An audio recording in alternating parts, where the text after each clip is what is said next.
Surat komplain resmi. Pengusaha China aja Komplain bisa resmi. sampai komplain resmi. Malaysia memecah rekod perdagangan 68 tahun dan kadar pengangguran kita turun ke 2.9%, Masya parah Allah. terendah dalam tempoh 11 tahun. Rupiah akan tembus Rp22.000 di akhir tahun 2026 dan penyebab utamanya adalah MBG.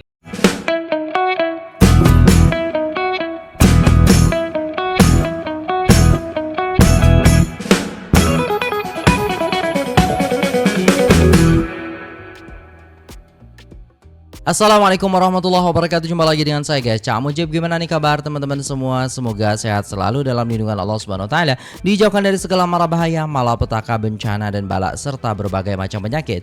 Amin amin ya rabbal alamin. Kali ini kita akan mereaksi sebuah video guys ya, yang mana Indonesia dikomplain oleh Cina dan Malaysia semakin menguat, bahkan Malaysia menjadi yang terbaik di Asia. Kok bisa begitu ya guys ya? Nah, jom kita simak videonya, tonton dari awal sampai akhir supaya tidak salah paham. Let's go. Ekonomi Indonesia 2026 sedang menurun karena kebijakan dan program pemerintah tidak efektif karena meruncing ke bawah guys. Ini rakyat ya, aduh gimana ya guys ya, sedih guys ya, banyak istilahnya orang miskin di Indonesia ini tapi tidak dilihat oleh pemerintah guys. Gila banget. Aduh kasihan guys ya, asli kasihan banget. Masya Allah, bisa gitu ya orang pejabat-pejabat kita ini. Gue nggak terlalu takut sama isu makro di luar negeri sih. Yang gue takut tuh makro dalam negeri kita bro. Menurut gue Indonesia sekarang lagi agak ekonominya kurang bagus aja gitu loh. Kalau lihat dari keuangannya, dari pembayar pajaknya, dari bisnis yang menengah bawahnya. Yang kaya ya kaya, tapi yang menengah bawah gue lihat tuh setengah mati gue lihat gitu. Jualan makin susah, dagang makin susah.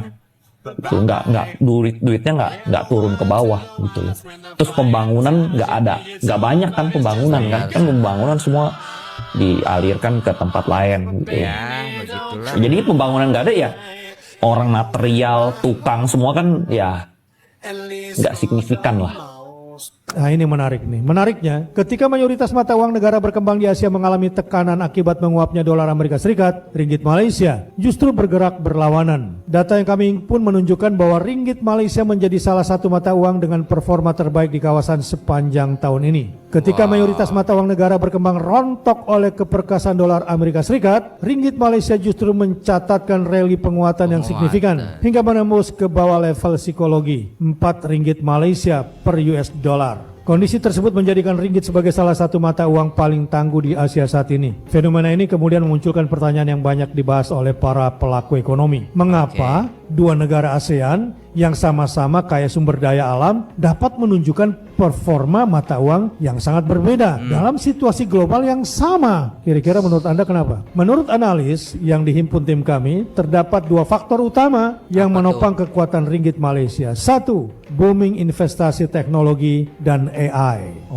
Itu rupanya. Malaysia saat ini sedang menikmati gelombang investasi besar-besaran pada sektor data center dan kecerdasan buatan atau AI. Perusahaan-perusahaan teknologi dunia seperti Microsoft, Google, Nvidia, dan berbagai perusahaan teknologi global lainnya terus meningkatkan investasi mereka di Malaysia. Masuknya investasi asing dalam jumlah besar menciptakan permintaan tinggi terhadap ringgit sehingga memperkuat nilai tukarnya. Yang kedua, status sebagai eksportir energi. Malaysia masih memperoleh manfaat besar dari ekspor minyak dan gas alam. Ketika konflik global mendorong harga energi naik, Malaysia memperoleh tambahan devisa dari ekspor energi. Sebaliknya, Indonesia sudah lama menjadi pengimpor bersih minyak bumi. Akibatnya, ketika harga minyak dunia naik, kebutuhan Indonesia terhadap dolar juga meningkat sehingga memberi tekanan tambahan terhadap rupiah. Rupiah akan tembus Rp22.000 di akhir tahun 2026 dan penyebab utamanya adalah MBG. Ini adalah prediksi dari 4 AI utama yang mempelajari tentang keuangan yang ada di Indonesia. Waduh, prediksi AI loh guys ya, prediksi AI gitu, bukan prediksi ilmuwan dan lain sebagainya. Tapi saya kira juga tidak ada salahnya kalau kita istilahnya melihat ini ya kan, tentang bagaimana istilahnya rupiah akan semakin melemah guys ya. Tapi untungnya Ya sudah ditahan ya. Tapi nggak tahu juga ke depannya gimana, apa langkah selanjutnya akan dilakukan oleh presiden kita supaya istilahnya uang kita ini semakin kuat gitu loh guys ya. Kita lihat buktinya teman-teman, kalian lihat ini. Nah kalian lihat ini teman-teman, ini dari Gemini. Gemini menyatakan dan sudah tepat sekali hari ini tembus 18.052 dan dia menyatakan akan tembus 22.000 di akhir tahun 2026. Dan di sini dinyatakan oleh Cloud ya, Cloud menyatakan bahwa yang menyebabkan itu adalah MBG. Karena asing itu tidak menyukai dan membenci MBG, akibatnya seluruh itu investor asing keluar dari Indonesia. Dan akibatnya ini prediksinya tepat juga Bisa itu gitu. akan tembus 22.000. Namun sampai di sini tepat sekali 18.000-an. Dan gue juga menggunakan Visual Studio code-nya dengan gue juga masuk ke Grok. Grok juga menyatakan hal yang sama. Ya, ini sumbernya itu udah Trading Economics dan dia memprediksi akan tembus terbukti nanti 22.000 di akhir tahun 2026. Sama halnya dengan Kimi. Tentu saja ini belum tentu 100% Iya, akurat. betul. Namun dari hasil-hasil sebelumnya dari prediksi AI itu selalu memberikan jawaban yang sangat akurat. Dan oleh karena itu tolonglah pemerintah Indonesia, tolong dikaji lagi MBG tersebut. Apakah MBG tersebut memberikan hasil yang nyata bagi masyarakat Indonesia atau justru memberikan penderitaan bagi rakyat Indonesia. Gua Mr. Bird yang selalu handle cyber security, namun gua juga mendalami hal seperti ini. Tapi ingat, gua bukan pengamat keuangan, tapi ini adalah bukti nyata yang diberikan oleh prediksi AI.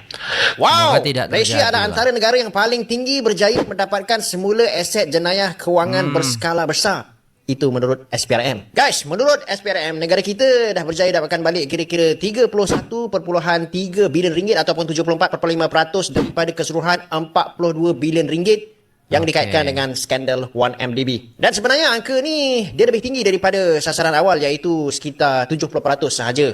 Dan dia seterusnya meletakkan Malaysia antara negara dengan kadar pemulihan aset tertinggi di dunia bagi kes kewangan berskala besar. Kan, tetapi ramai yang mungkin tak perasan bahawa proses nak dapatkan balik duit ni bukan mudah sebenarnya sebab dia melibatkan aset dan juga transaksi rentas banyak negara. Malaysia sebenarnya terpaksa bekerjasama dengan beberapa buah negara, contohnya macam Amerika Syarikat, Switzerland, United Kingdom dan juga Singapura untuk mengesan balik aliran wang, menyita aset dan pelbagai penyelesaian peringkat antarabangsa. Antara aset yang berjaya dipulihkan termasuklah kapal layar mewah ataupun Equanimity yang bernilai sekitar 543 juta ringgit, jet pribadi, hartanah luar negara dan juga penyelesaian dengan institusi besar. Contohnya macam Goldman Sachs dan juga Deloitte KPMG. Kan, tetapi cerita ni sebenarnya tak habis lagi. SPRM cakap diorang masih lagi memburu baki aset yang dikaitkan dengan individu tertentu.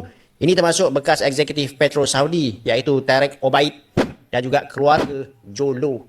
Malaysia dilaporkan juga sedang kejar sekitar 600 juta ringgit daripada Tarek, manakala kira-kira 5 bilion lagi dijangka boleh dipulangkan melalui akaun yang dikaitkan dengan keluarga Jolo. Ini maksudnya, walaupun sebahagian besar ni dah berjaya untuk diperoleh balik, usaha memburu baki dana 1MDB ni masih lagi berjalan sampai sekarang.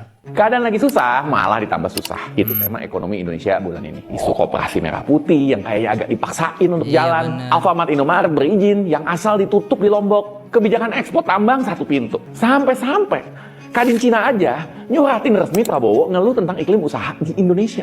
Dan setahu saya, ini baru pertama kali loh terjadi dalam sejarah bisnis Indonesia-China. Surat komplain resmi. Pengusaha China aja Komplain bisa resmi. sampai komplain resmi. Itu sesuatu banget sih. Padahal kita tahu sama tahu, filosofi dan pendekatan bisnisnya dikenal fleksibel. Bisa lah cocok sama pejabat kita, support atau servis lebih juga cincai lah. Harga bisa diatur lah. Bisa Betul. fight abis. Nggak terlalu kaku kayak pengusaha negara lain. Asal cuan. Indonesia tolonglah introspeksi internal. Siap nggak sih orangnya? Ada skillnya nggak sih? Mentalnya bener nggak sih? Kepala desa ngawasin koperasi.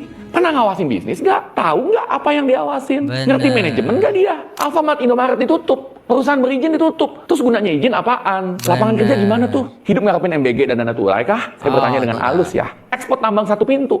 Wise nggak sih ngebantu bisnis atau nyusahin? Implikasi jangka panjangnya gimana ke investor? Mending ya beresin akar permasalahannya. Beresin korupsi, beresin mesin pemerintahan, dan taruh orang yang bisa kerja, yang pintar dan jujur. Angka kita, nih, 34 loh dari 100. Buat sinkron tuh antara pusat dan daerah. Aturan, jangan banyak-banyak, gonta-ganti, dan buat bingung. Pusing tau nggak ngikutin leader yang juga bingung? Bikin kondusif. Indonesia harus dibuat bersih, clean, kompeten, dan punya standar supaya menjadi Indonesia emas. Nah, menurut Anda gimana? Apa sih yang kita mesti lakuin buat Indonesia? Intinya gini, di atas kertas pertumbuhan ekonomi Indonesia itu tinggi, 5,61%. Dan seperti biasa, penopang paling besarnya adalah konsumsi.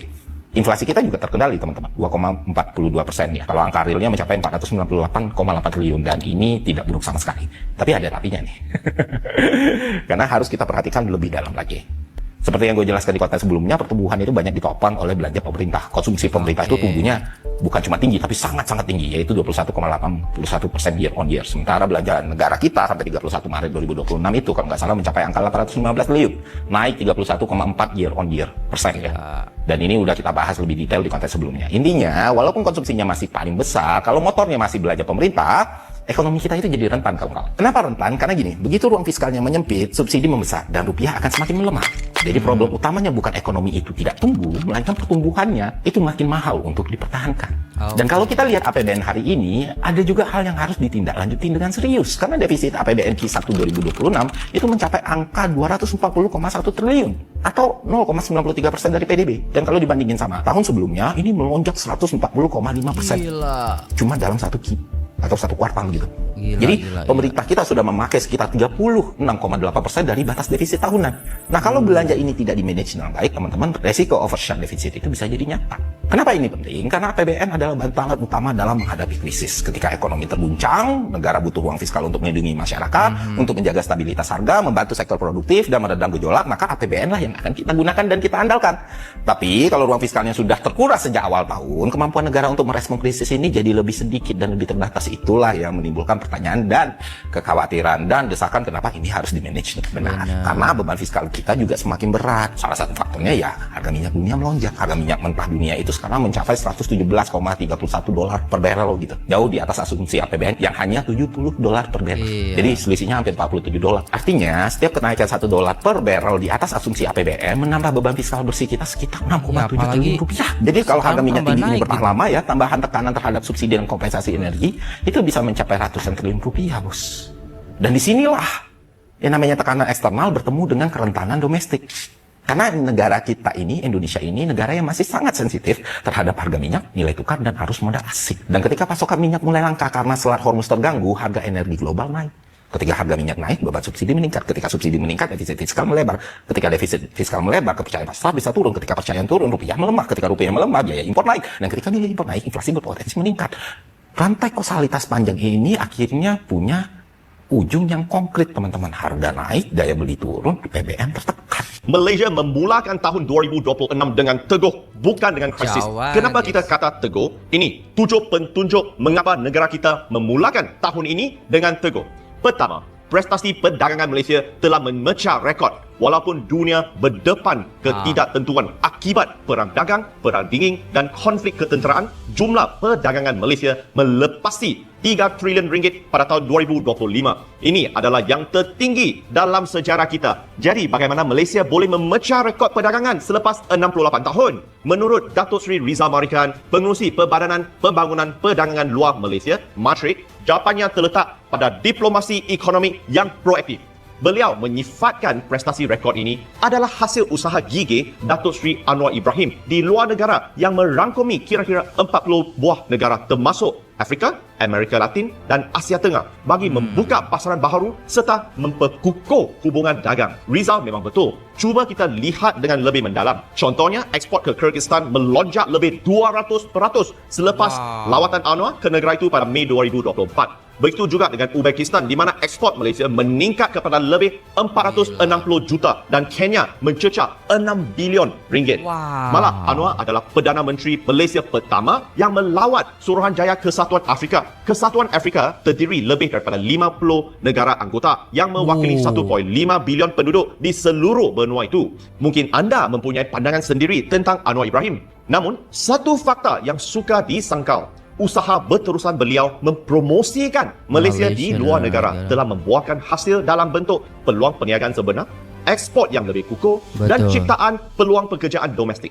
Ketika golongan sinis dan pihak pembangkang sibuk mengecam Anwar, dan ada juga dalam kalangan kerajaan yang terlalu leka mencipta ketegangan dalaman demi menjadi hero, Anwar tetap fokus pada pentadbiran. Sepanjang 3 tahun lalu, beliau kekal dengan rancangan pemulihan dan pertumbuhan ekonomi. Hasilnya jelas, Malaysia memecah rekod perdagangan 68 tahun dan kadar pengangguran kita turun ke 2.9%, paras terendah dalam tempoh 11 tahun. Tanpa perdagangan dan pekerjaan, ekonomi tidak akan ke mana.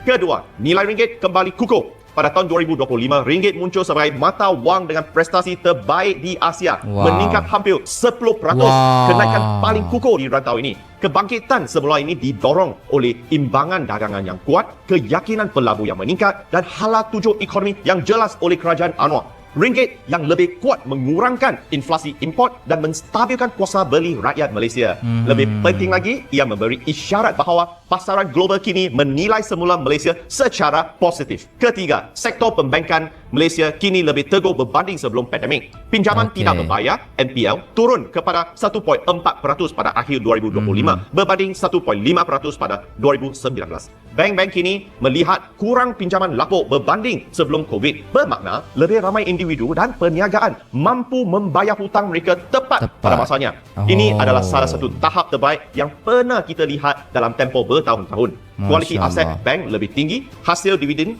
lebih sihat dan penimpau modal lebih padu berbanding era sebelum COVID-19. Keempat, keadaan pasaran buruh di Malaysia terus bertambah baik pada tahun 2025 sekaligus membawa kepada pendapatan yang lebih tinggi dan kestabilan isi rumah yang lebih kuat. Caruman sebenar kepada kumpulan wang simpanan pekerja KWSP meningkat sebanyak 15.3%, mencerminkan pekerjaan yang mampan, pertumbuhan gaji dan aliran pendapatan yang lebih sihat di seluruh ekonomi. Penyumbang utama ialah kenaikan gaji minimum yang dilaksanakan di bawah bekas Menteri Sumber Manusia YB Steven Sim. Dasar ini dianggarkan telah menyuntik kira-kira 10 bilion ringgit ke dalam kapasiti perbelanjaan pengguna yang menyokong permintaan domestik secara langsung. Pada masa yang sama, pengangguran jatuh ke 2.9%, paras terendah dalam 11 tahun. Lebih ramai rakyat Malaysia mempunyai kerja dan lebih ramai rakyat Malaysia mempunyai pendapatan. Kelima, pendapatan isi rumah telah bertambah baik. Trend ini jelas terpancar dalam pasaran otomotif. Pada tahun 2025, jumlah kenderaan yang dijual meningkat kepada lebih 820,000 unit berbanding dengan 816,000 unit pada tahun sebelumnya. Walaupun kenaikannya kecil, 0.5%, pertumbuhan ini sangat signifikan memandangkan ketidaktentuan global yang masih ada. Secara ringkasnya, lebih banyak kereta dibeli pada tahun 2025 berbanding tahun sebelumnya. Ini menunjukkan kuasa beli yang lebih kuat, keyakinan pengguna yang bertambah baik dan peningkatan taraf hidup secara berangsur-angsur. Keenam, bakat-bakat Malaysia mula pulang ke tanah air. Selama bertahun-tahun, Malaysia bimbang tentang isu brain drain, penghijraan cendekiawan. Sekarang, kita melihat brain circulation. Rakyat Malaysia yang keluar negara untuk mencari pengalaman kini pulang dengan kemahiran yang lebih tajam, pendedahan global dan standard yang lebih tinggi. Dengan pengukuhan ringgit, jurang gaji antara pekerjaan di Malaysia dan negara maju semakin mengecil. Rakyat Malaysia yang bekerja di luar negara mula menyatakan minat untuk pulang sekaligus meningkatkan kualiti dalam sektor tempatan. Inilah gambaran keyakinan ekonomi pada peringkat moral insan. Ketujuh, Malaysia mengakhiri tahun 2025 sebagai negara paling banyak dilawati di Asia Tenggara buat tahun kedua berturut-turut dengan mencatatkan lebih 38 juta ketibaan pelancong antarabangsa. Lonjakan ini meletakkan Malaysia sebagai destinasi utama bagi pelancong global mengatasi negara jiran di rantau ini. Prestasi hebat ini mencerminkan ketersambungan yang lebih baik, harga yang kompetitif, tawaran pelancongan yang pelbagai dan keyakinan antarabangsa yang kembali pulih terhadap Malaysia sebagai destinasi yang selamat dan menarik. Melangkah ke hadapan, momentum ini dijangka berterusan ke tahun 2026. Di bawah kempen Tahun Melawat Malaysia, kita menyasarkan 47 juta ketibaan pelancong. Pemulihan pelancongan yang rancak bukan sahaja meningkatkan pendapatan pertukaran asing, malah menyokong pekerjaan dan pendapatan seluruh negara, terutamanya bagi perniagaan kecil dan komuniti setempat. Itulah dia 7 pentunjuk mengapa Malaysia bermula dengan kuat pada tahun 2026.